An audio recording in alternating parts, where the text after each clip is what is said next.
Hi everyone, my self Ayush और आज मेरी क्लास का थर्ड लेक्चर रहेगा और इसमें हम लोग आज ग्लाइकोलाइसिस पढ़ेंगे।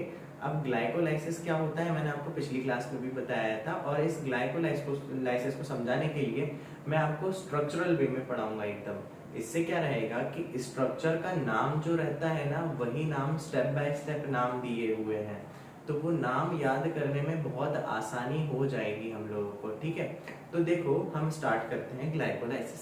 सुनो, अब हम सब जानते हैं कि ग्लाइकोलाइसिस होता क्या है। ग्लाइकोलाइसिस हम जानते हैं कि ग्लूकोज को हम लोग कन्वर्ट कर दे रहे हैं पायरुवेट में, है ना। तो ये पायरुवेट में कन्वर्ट होता है, कितने मॉलिक्यूल का होता है ये? 3 मॉलिक्यूल का होता है, 3 कार्बन के मॉलिक्यूल का होता है। और कितने बनते हैं ऐसे मॉलिक्यूल? 2 बनते हैं, क्योंकि हम सब जानते हैं कार्बन कितने मॉलिक्यूल का होता है? 6 कार्बन का मॉलिक्यूल का होता है। अब मेरी बात सुनना, सवाल ये आता है कि ये जो ग्लाइकोलाइसिस प्रोसेस हो रही है वो प्रोसेस हो कहाँ पे रही है? तो इसका जवाब मैं देता हूँ आपको। ये सेल है, इस सेल के बीच में प्रेजेंट क्या होता है? न्यूक्लियस, है ना। अब इस न्यूक्लियस के अंदर हम सब जानते हैं क्या होता है? जेनेटिक मटेरियल प्रेजेंट रहता है। अब इस न्यूक्लियस के बाहर एक फ्लूइड प्रेजेंट होता है, उसी फ्लूइड को हम लोग क्या बोलते हैं? साइटोप्लाज्म। इस फ्लूइड को हम लोग क्या बोलते हैं? साइटोप्लाज्म। अभी साइटोप्लाज्म क्या होता है सर? ये फ्लूइड होता है, इसी फ्लूइड के अंदर ये ग्लाइकोलाइसिस प्रोसेस चलती है। मैंने क्या कहा? ये जो साइटोप्लाज्म होता है सेल के अंदर, पानी जो रहता है, इसी के अंदर ग्लाइकोलाइसिस प्रोसेस होती है। अब मेरी बात सुनना, होता क्या है कि ये जो कई बच्चों का एक और डाउट होता है कि सर ये जो ग्लाइकोलाइसिस हो रही है, इस ग्लाइकोलाइसिस में ये जो ग्लूकोज पायरुवेट में कन्वर्ट हो रहा है, सर क्या इसके लिए ऑक्सीजन की रिक्वायरमेंट मस्ट है? क्या जरूरी है ऑक्सीजन की रिक्वायरमेंट? तो इसका जवाब मैं आपको बोलता हूँ, इसके लिए ऑक्सीजन की रिक्वायरमेंट बिल्कुल नहीं है। समझ में आया? अब मेरी बात सुनना, हो क्या रहा है? अब जब ये प्रोसेस हो रही है, कहाँ हो रही है? साइटोप्लाज्म के अंदर हो रही है ना। अब ये जो प्रोसेस हो रही है ना, ग्लूकोज से लेके पायरुवेट तक कन्वर्ट होने में, तो ये कितनी स्टेप्स में होगी? कि पूरी 10 स्टेप्स में होगी। लेकिन मैं आप लोगों को 5-5 स्टेप्स करके इसको याद करवाऊंगा। आप लोग समझ रहे हैं मेरी बात? 5-5 स्टेप करके हम लोग ये ग्लाइकोलाइसिस को पूरा समझ लेंगे और याद भी यही कर लेंगे। क्या आप मेरी बात समझ पा रहे हैं? तो 5 मैं यहाँ पे स्टेप्स सिखा दूंगा और 5 मैं अगले लेक्चर में आपको सिखा दूंगा, जिससे क्या रहेगा, वीडियो का टाइम पीरियड भी स्मॉल रहेगा और उसी कारण फिर आप लोगों को बोर्ड्स या नीट के टाइम पे एक बार जल्दी से देखने के लिए बहुत आसानी से हो जाएगा और मैं पूरा अच्छे से आपको समझा दूंगा। क्या आप मेरी बात समझ पा रहे हैं? ठीक है, तो ये आपको समझ में आया इतना पूरा। अब मेरी बात सुनना, अब हम लोग स्टेप बाय स्टेप समझते हैं। अब देखिए हो क्या रहा है, ग्लूकोज है, ग्लूकोज का स्ट्रक्चर मैं बना देता हूँ। थोड़ी बहुत केमिस्ट्री भी अगर आती होगी तो आप बहुत अच्छे से इस चीज को रिलेट कर लेंगे। इस ग्लूकोज का स्ट्रक्चर मैं बना देता हूँ आपके लिए।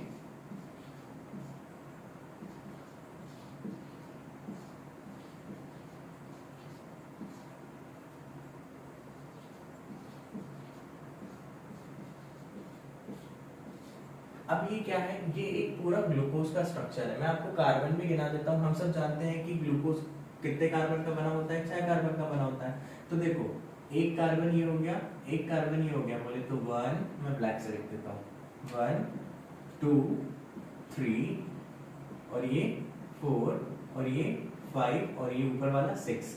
समझ में आया? तो ये ग्लूकोज का एक स्ट्रक्चर है। तो पहली स्टेप क्या है मेरे पास भाई? मेरी पहली स्टेप है ग्लूकोज, है ना। स्टेप नंबर 1 भी लिख देते हैं। ठीक है, अब क्या हो रहा है? अब ग्लाइकोलाइसिस पढ़ रहा है, तो इस ग्लूकोज के मॉलिक्यूल को मुझे तोड़ना भी पड़ेगा, है ना।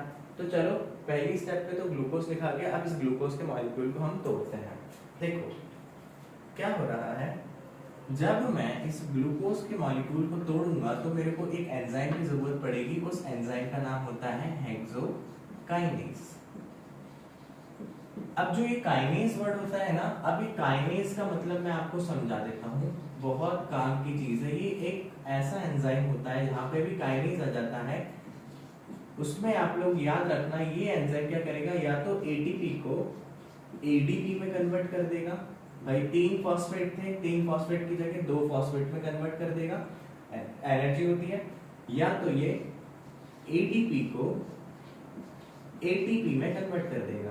क्या आप लोग को समझ में आया? तो जहां पर भी काइनेज आ जाएगा दो पॉसिबिलिटीज आ जाएगी। पहली पॉसिबिलिटी ये है कि जो एटीपी है वो एडीपी में कन्वर्ट हो जाएगा, या तो एडीपी वापस से काय में कन्वर्ट हो जाएगा एटीपी में। क्या मेरी बात आपको समझ में आई? ये काइनेज के लिए आप हमेशा याद रखना, ठीक है। अब मेरी बात सुने, अब क्या है, हमारे पास ग्लूकोज बन गया है ना। अब ग्लूकोज में क्या हुआ, हम लोग एक चीज का, एक ग्रुप का ऐड अप और करेंगे। जैसे मैं एक स्ट्रक्चर बना दूं,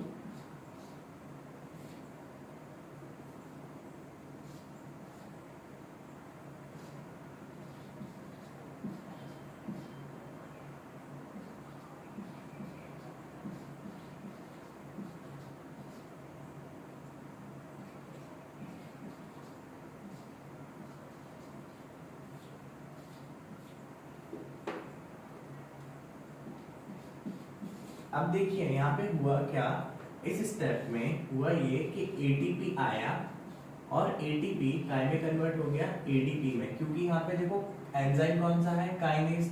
और मैंने आपको बताया कि काइनेज एंजाइम जहां पर भी होगा वो एटीपी को या तो एडीपी में कन्वर्ट कर देगा या तो एडीपी को एटीपी में कन्वर्ट कर देगा। मेरी बात ध्यान से सुनना। अब देखो यहाँ पे भी वही हुआ, एटीपी कन्वर्ट हो गया काय में एडीपी में। अब देखो अब क्या हुआ, इस ये भी ग्लूकोज का स्ट्रक्चर है, ये भी ग्लूकोज का स्ट्रक्चर है, इसमें कोई अंतर नहीं है। बस अंतर ये है कि यहाँ पे क्या ग्रुप जुड़ गया, फॉस्फेट ग्रुप जुड़ गया। अब सुनना, जब फॉस्फेट ग्रुप अगर जुड़ रहा है तो उसके लिए एनर्जी की रिक्वायरमेंट होती है। अब देखो यहाँ पे 3 फॉस्फेट ग्रुप थे और यहाँ पे कितने बचे, यहाँ पे 2 फॉस्फेट। तो एक फॉस्फेट कहाँ गया, जो एक फॉस्फेट ग्रुप था है ना, वो फॉस्फेट कहाँ पे आके जुड़ गया, इस छठवें कार्बन पे आके जुड़ गया। सर छठवां कार्बन, सर छठवां कार्बन समझ में नहीं आया। देखो पहला कार्बन, दूसरा कार्बन, तीसरा कार्बन, चौथा कार्बन, पांचवा कार्बन और ये छठवां कार्बन। तो छठवें कार्बन पे अगर आके जुड़ रहा है कौन, फॉस्फेट, तभी तो नाम क्या पड़ गया, तभी तो नाम पड़ गया ग्लूकोज 6 फॉस्फेट। क्या मेरी बात समझ में आई आपको? देखो ये भी ग्लूकोज का स्ट्रक्चर है, ये भी ग्लूकोज का स्ट्रक्चर है, बस इसमें अंतर क्या हुआ, इसमें अंतर ये हुआ कि छठवें कार्बन पे क्या आके जुड़ गया, फॉस्फेट ग्रुप आके जुड़ गया। जब छठवें कार्बन पे फॉस्फेट ग्रुप आके जुड़ गया तभी तो नाम क्या पड़ा, ग्लूकोज के छठवें ग्रुप पे फॉस्फेट ग्रुप जुड़ गया। मैंने क्या बोला, ग्लूकोज के स्ट्रक्चर पे छठवें ग्रुप पे, छठवें कार्बन पे बोले तो छठवें कार्बन पे क्या आके जुड़ गया, फॉस्फेट जुड़ गया, तभी तो नाम क्या पड़ गया, ग्लूकोज 6 फॉस्फेट। क्या आपको समझ में आया? इसमें एक एटीपी का रिक्वायरमेंट होता है। कितना एटीपी लगा, एक एटीपी लिखा, तो ये देखो मैंने एक एटीपी यहाँ पे यूज हो गया। ठीक है, कोई डाउट? अब ये स्टेप कौन सी होगी, स्टेप नंबर 2 हो गई। अब स्टेप नंबर 3 क्या होती है, अब यहाँ ध्यान से देना। स्टेप नंबर 3 पे क्या होता है, अब सुनो। स्टेप नंबर 3 पे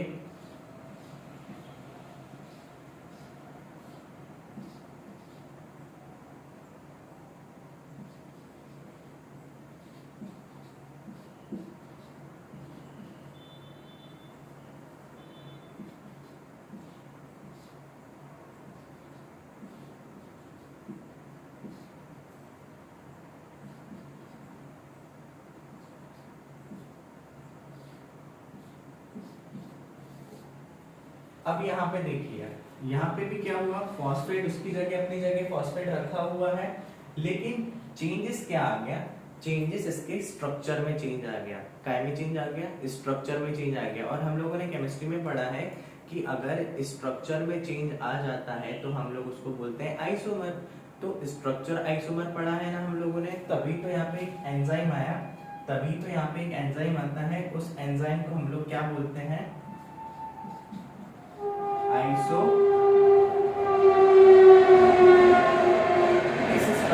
ये जो स्ट्रक्चर में चेंजेस आए हैं ना, ये चेंजेस लाने के लिए एक एंजाइम आता है जिसको बोल दिया मैंने आइसोमरेज। अब आइसोमर हम लोगों ने पढ़ा हुआ होता है ना कि आइसोमर क्या होता है, स्ट्रक्चर को चेंज कर देता है ना। यहाँ तक कोई डाउट है? सर क्या इसमें नंबर ऑफ कार्बन्स बदल जाएंगे या कम हो जाएंगे या बढ़ जाएंगे? कुछ नहीं बदलेगा, सिर्फ स्ट्रक्चर में चेंज हो जाएगा। तो मैं आपको कार्बन भी गिना देता हूँ, एक कार्बन, दूसरा कार्बन, तीसरा कार्बन, चौथा कार्बन, पांचवा कार्बन और ये ऊपर वाला छठवां कार्बन। तो देखो छठवें कार्बन पे अभी भी फॉस्फेट ग्रुप लगा हुआ है, तभी तो नाम क्या पड़ेगा, फ्रक्टोज 6 फॉस्फेट। क्या मेरी बात समझ में आ गई?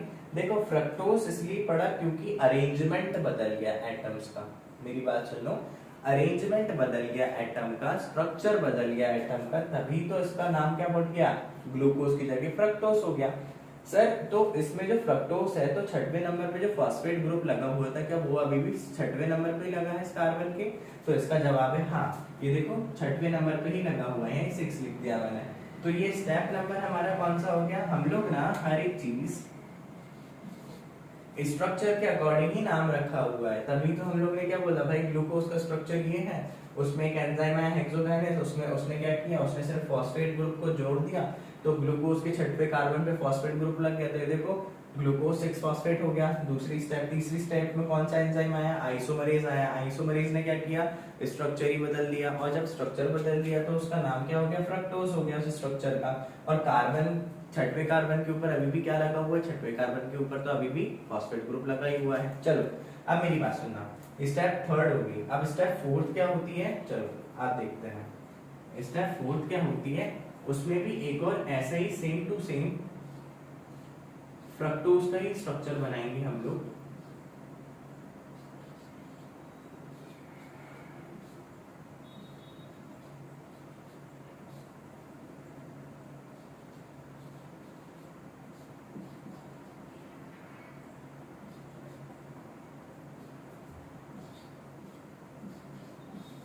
देखिए फॉस्फेट ग्रुप यहाँ पे भी है, लेकिन अब क्या हुआ, इसमें एक एंजाइम और आता है। उस एंजाइम का नाम क्या होता है, उस एंजाइम का नाम होता है फॉस्फो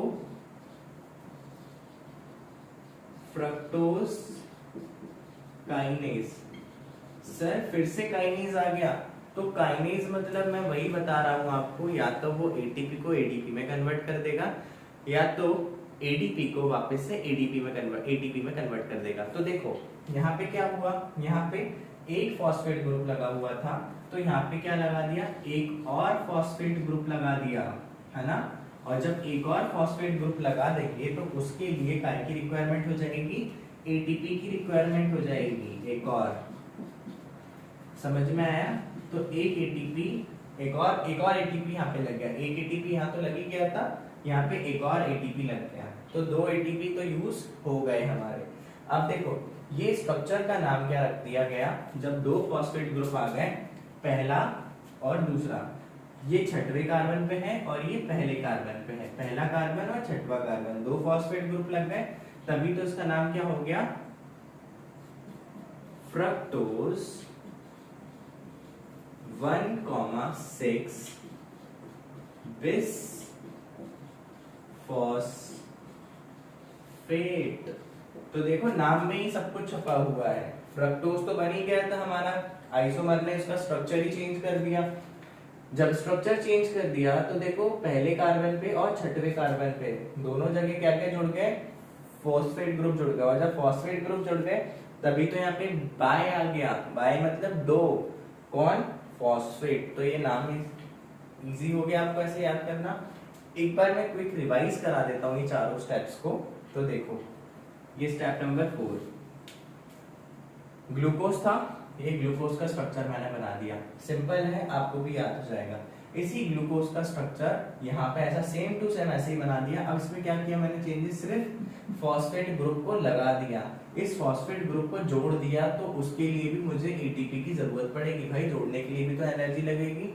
अभी जोड़ने के लिए एनर्जी लग गई, तो जैसे ही मैंने फॉस्फेट जोड़ दिया तो इसका नाम क्या हो गया भाई, ग्लूकोज। तो ग्लूकोज था, लेकिन छठवें कार्बन पे फॉस्फेट ग्रुप जुड़ गया, ये देखो 6 लिखा हुआ है मैंने, छठवें कार्बन पे फॉस्फेट ग्रुप लग गया। उसी के बाद एक और एंजाइम आता है, उस एंजाइम का नाम क्या होता है, आइसोमरेज। आइसोमरेज नाम से ही समझ में आता है आइसोमर, जो क्या करेगा, स्ट्रक्चर में चेंजेस ले आएगा, एटम के स्ट्रक्चर में चेंजेस ले आएगा। तो देखो यहाँ पे एटम का पूरा स्ट्रक्चर में चेंजेस ले आया, और इसने उसका नाम क्या रख दिया, ग्लूकोज की जगह क्या हो जाएगा, फ्रक्टोज हो जाएगा, क्योंकि देखो ना ये स्ट्रक्चर अलग था और ये स्ट्रक्चर अलग है, समझ में आया। बस उसके बाद क्या हुआ कि छठवें कार्बन पे फॉस्फेट ग्रुप तो अभी भी लगा हुआ है, ये देख लो छठवें कार्बन पे अभी भी लगा हुआ है, लेकिन अगली स्टेप में क्या हुआ, एक फॉस्फेट तो लगा ही हुआ था, लेकिन हम लोगों ने एक और फॉस्फेट का यूज कर लिया मेरा मतलब ऐड कर लिया, तो यहाँ पे 2 फॉस्फेट ग्रुप लग गए, और जैसे ही 2 फॉस्फेट ग्रुप लग गए तो इसका नाम क्या हो गया, फ्रक्टोज तो था ही पहले कार्बन पे, और 6th कार्बन पे फॉस्फेट ग्रुप लगा दी, कितने हो गए, 2 फॉस्फेट ग्रुप हो गए। तो ये 4 स्टेप्स तो हमारी हो गई। अब क्या होता है, अब मैं इसको मिटा देता हूं, मैं आपको लास्ट वाली, जो लास्ट तो नहीं लेकिन हाँ 5 स्टेप मैं यही इसी लेक्चर में करवा देता हूँ, और 5 में अगले के लिए करवा दूंगा। अब देखो, अब क्या हुआ, फ्रक्टोज 1,6 बिस फॉस्फेट जो था, 1,6 बिस फॉस्फेट जो था, अब वो क्या हो जाएगा, टूट जाएगा। क्या मैंने बोला, टूट जाएगा। तो उसको तोड़ने के लिए एक एंजाइम की रिक्वायरमेंट होती है, उस एंजाइम का क्या नाम होता है, एल्डोलेज। एल्डोलेज का ही काम क्या होता है, स्प्लिटिंग। स्प्लिटिंग का मतलब क्या होता है, तोड़ देना। तो देखो ये फ्रक्टोज कितने कार्बन का था बच्चा लोग, ये फ्रक्टोज था 6 कार्बन का था। कितने कार्बन का था, 6 कार्बन का था। अब देखना, तो ये 6 कार्बन ना क्या होते हैं, 3-3 कार्बन में बट जाते हैं। कितने कार्बन के मॉलिक्यूल में बट जाते हैं, 3-3 कार्बन के। एक 3 कार्बन के मॉलिक्यूल को क्या बोलते हैं, यहाँ पे 3PGA, और एक को क्या बोलते हैं, DHAP, जिसका फुल फॉर्म होता है डीऑक्सी बोल रहा हूं, डिहाइड्रोक्सी एसीटोन फॉस्फेट। क्या आपको मेरी बात समझ में आई, है ना। तो देखो 6 कार्बन का मॉलिक्यूल था कौन, फ्रक्टोज 1,6 बिस फॉस्फेट, और अब वो कितने मॉलिक्यूल में कन्वर्ट हो गया, 2 मॉलिक्यूल में कन्वर्ट हो गया। हर एक मॉलिक्यूल जो 2 में कन्वर्ट हुआ ना, वो 3-3 का था, 3-3 कार्बन का था। तो उसको कन्वर्ट करने के लिए कौन सा एंजाइम आया, एल्डोलेज नाम से एंजाइम आया। तो किस किस में बदल दिया, जिसको मैंने बोल दिया DHAP, जिसको मैं जब पढ़ता था तो मैं इसको धाप बोल देता था, आप लोग जो भी बोलो। उसके बाद एक कौन सा बना मेरे पास, 3PG है। अब कई बार बच्चे कंफ्यूज होते हैं, जैसे एनसीईआरटी में भी दिया हुआ है, जो ये DHAP है ना, ये DHAP है ना, ये कन्वर्टेबल होता है, इंटर कन्वर्टेबल होता है। मतलब ये DHAP या तो 3PGA में कन्वर्ट हो जाएगा, या तो 3PGA DHAP में कन्वर्ट हो जाएगा। लेकिन होता क्या है, ये जो DHAP है ना, ये DHAP काय में कन्वर्ट हो जाता है, 3PGA में। काय में कन्वर्ट हो जाता है, 3PGA में। तो इसको कन्वर्ट करने के लिए भी एक और एंजाइम आता है, जिसको बोलते हैं आइसोमरेज। इसको कौन सा एंजाइम बोलते हैं, आइसोमरेज। देखो ये अलग स्ट्रक्चर था और ये एक अलग स्ट्रक्चर था, तो इसी को इसी स्ट्रक्चर में कन्वर्ट करने के लिए कौन सा एंजाइम आ जाता है, आइसोमरेज। अब जैसे ही यहाँ पे आ जाता है, ये कन्वर्ट हो जाता है, तो इसके कितने मॉलिक्यूल हो जाएंगे, 2 मॉलिक्यूल हो जाएंगे, किसके, 3PGA के। क्या मेरी बात समझ में आई। अब इतना तो आप समझो, फिर इसके बाद मैं अगले लेक्चर में और 5 जो स्टेप बाकी है हमारी, वो 5 स्टेप को और इजी वे में समझेंगे। अब अगर मैं लाइन से पूरा पढ़ा दूंगा तो हो सकता है कई बच्चों को कंफ्यूजन हो जाए, या कई बच्चे इसको समझ ना पाए। तो पहले 5 स्टेप कर लेते हैं, फिर 5 स्टेप बाद में करेंगे, ताकि आप लोग को याद करने में भी आसानी हो जाए। और प्लीज मेरी मानो तो स्ट्रक्चर के अनुसार करो। अगर स्ट्रक्चर के अनुसार करोगे तो कुछ नहीं है, वो जस्ट एक नॉमेनक्लेचर है उस स्ट्रक्चर का, है ना। ओ भाई ये स्ट्रक्चर है ग्लूकोज का, अच्छा तो ग्लूकोज नाम लिख दिया। अगर मैं इसमें फॉस्फेट ग्रुप कर दूंगा तो देखो ग्लूकोज 6 फॉस्फेट बन गया। ये सिर्फ स्ट्रक्चर के ही नाम है। अगर ऐसे करोगे तो ये बहुत आसानी से याद हो जाएगा आपको, प्लीज, है ना। Thank you so much. और इसके बाद में जल्दी एक और लेक्चर शूट कर दूंगा, जिसके लिए आपको 5 स्टेप वो भी हो जाएंगे आराम से। अगर किसी को इसमें कोई भी डाउट हो तो प्लीज मुझे कमेंट कर दीजिए। Thank you.